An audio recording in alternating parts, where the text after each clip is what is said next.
Alhamdulillah.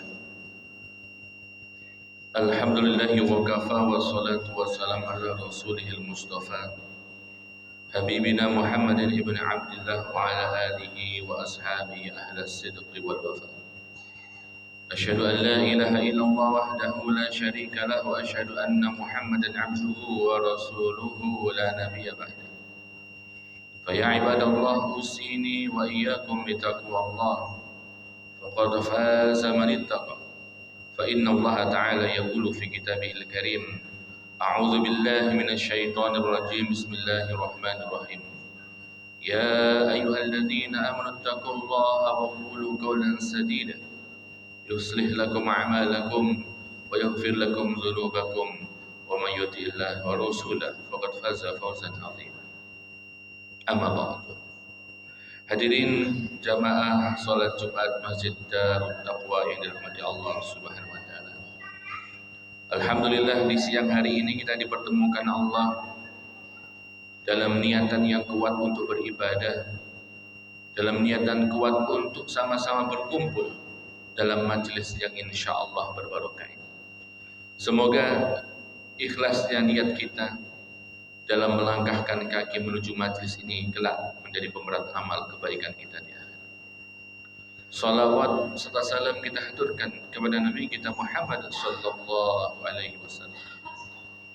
Beliau satu-satunya manusia yang harus kita jadikan contoh dalam kehidupan nyata di dunia ini dalam rangka meraih kebahagiaan di akhirat. Semoga hadirin ittiba kita kepada Rasulullah sallallahu alaihi wasallam dan juga salawat yang sering kita baca kelak menjadi syafaat di hari kiamat. Hadirin jamaah sekalian, ada satu hadis Rasulullah sallallahu alaihi wasallam riwayat Abu Hurairah. Rasulullah mengatakan dalam sabdanya, "Kullu ummati yadkhuluna al-jannah illa man aba." Kata Rasulullah sallallahu alaihi wasallam, seluruh umatku itu akan masuk surga kecuali yang enggan. Wa qalu, maka para sahabat kemudian heran dan bertanya, karena kalau kita ini dijanjikan oleh Rasulullah SAW seluruhnya masuk surga, maka tidak akan mungkin ada yang mau untuk masuk neraka. Maka para sahabat bertanya, wa man ya'ba Rasulullah, siapa orang yang enggan masuk surga? Maka Rasulullah menjelaskan, faqal man ata'ani dakhalal jannah wa man asani faqad aba. Siapa yang taat kepadaku, mengikuti apa yang telah aku contohkan, mengikuti apa yang telah aku ucapkan, bahkan juga senantiasa kehidupannya itu selaras dengan Al-Quran, dakhalal jannah. Tetapi sebaliknya, wa man asani, siapa yang bermaksiat kepadaku, itulah orang yang enggan masuk surga. Semoga kita hadirin dimasukkan kepada orang-orang yang rindu terhadap surga. Amin Allah. Lantas maksiat ini begitu besar pengaruhnya dalam kehidupan kita. Apa kira-kira dampaknya? Minimal ada 5. Yang pertama, orang-orang yang bermaksiat itu akan terjerumus kepada neraka karena maksiat itu menyenangkan di awal tetapi menyengsarakan di akhir. Karenanya Rasulullah SAW dalam riwayat Muslim bersabda, huffatil jannah bil makari wa huffatin naru bisyahawat.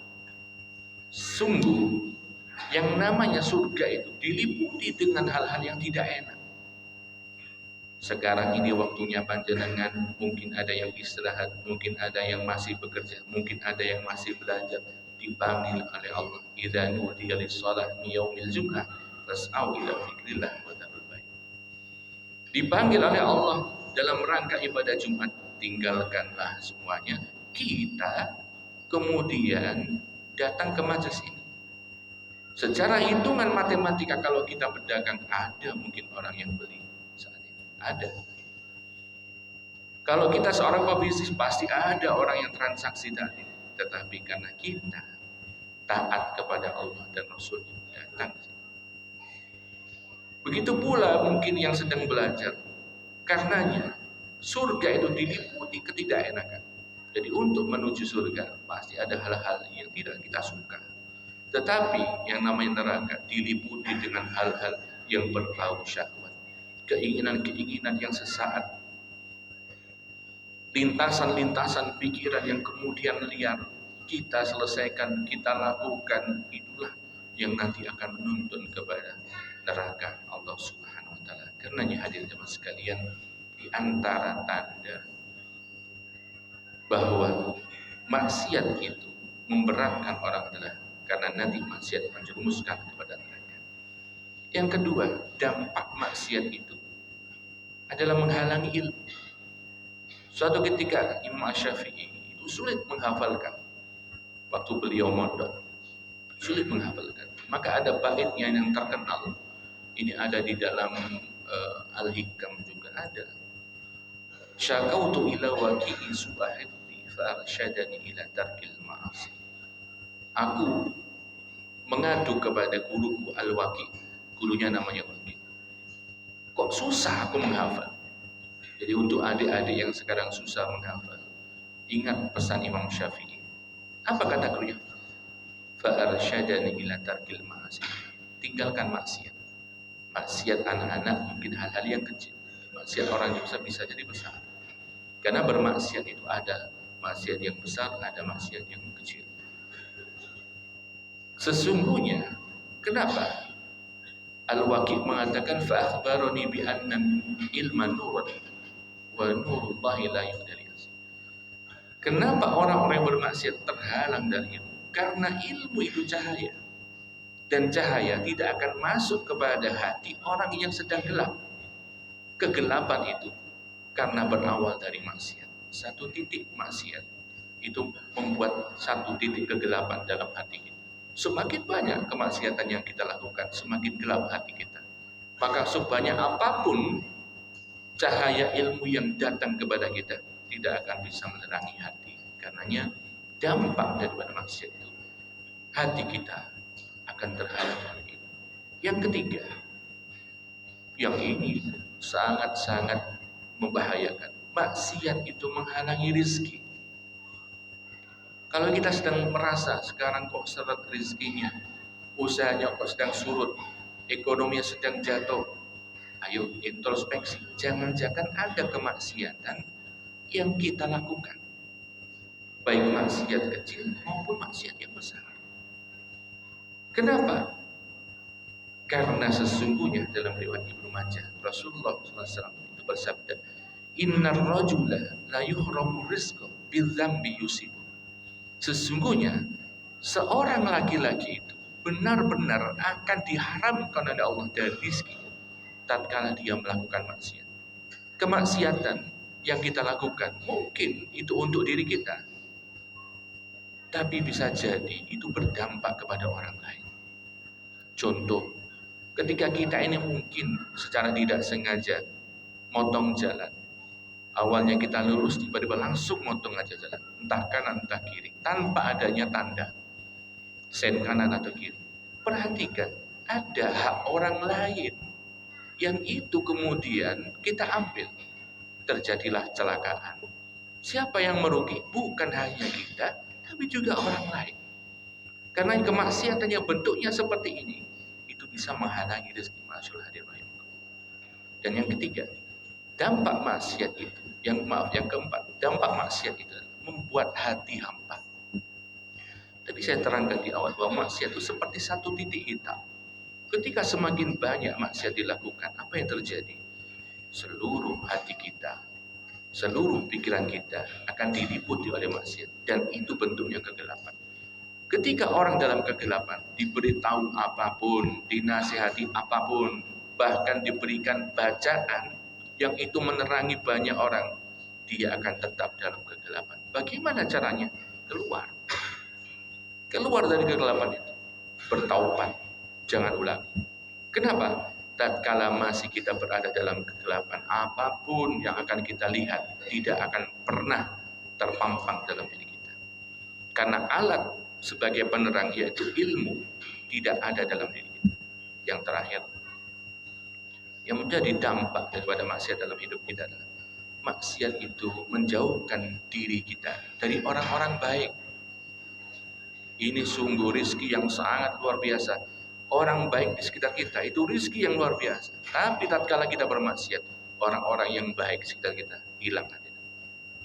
Kenapa bisa begitu? Karena tidak satu frekuensi. Ada sebuah hadis Rasulullah SAW, beliau bersabda, Al-mar'u ala dini khalili. Seseorang itu berada pada agama sahabatnya, saudaranya, temannya, siapa yang ada sekelilingnya. Kalau ingin tahu kualitas seseorang, lihatlah siapa sahabatnya, siapa temannya, siapa yang ada di sini. Falyanzur ahadukum man yukhalilu. Lihat siapa yang ada di sekitar. Tatkala yang di sekitarnya itu orang-orang yang dalam tanda kutip tidak baik akhlaknya, suka bermaksiat, pasti orangnya juga begitu. Maka ketika kita ini bermaksiat, orang-orang baik yang dulu itu bersama dengan kita tiba-tiba hilang 1, 2, 3 seterusnya. Maka kalau ada dampak seperti ini, ayo kembali lagi kita tingkatkan iman kita, kita tingkatkan takwa kita, bertaubat kepada Allah. Sehingga apa? Sehingga ketaatan itu terus-menerus berada dalam diri kita. Kalau kita taat, orang-orang baik akan datang. Kalau kita taat, rezeki akan datang. Kalau kita taat, ilmu akan mudah kita dapatkan. Semoga yang sedikit ini bermanfaat. Barakallahu li wa lakum fil Qur'anil azim wa nafa'ani wa iyyakum bima fihi min ayati wa dhikril hakim. Aqulu qouli hadza wa astaghfirullah li wa lakum wa li sa'iril muslimina min kulli dhanbin wastaghfiru innahu huwal ghafurur rahim.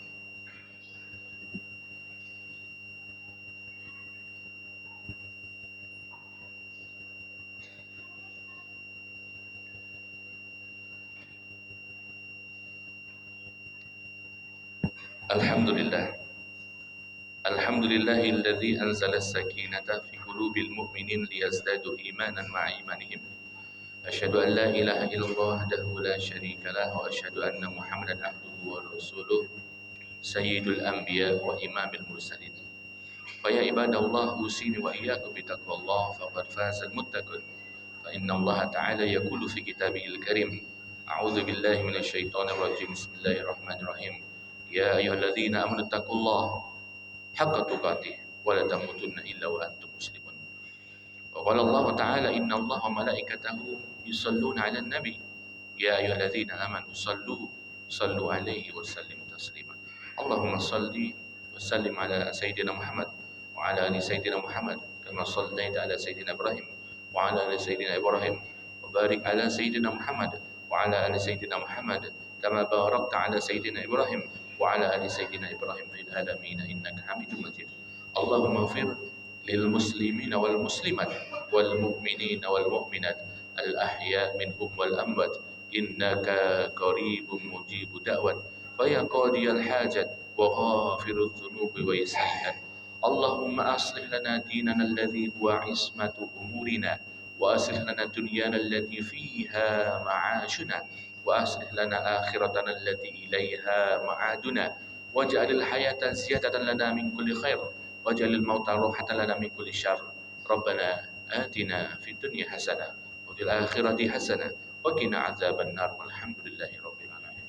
Ibadallah, innallaha ya'muru bil 'adli wal ihsan wa ita'i dzil qurba wa yanha 'anil fahsya'i wal munkar wal baghi ya'idzukum la'allakum tadhakkarun wa la dzikrullahi akbar. Aqimus shalah.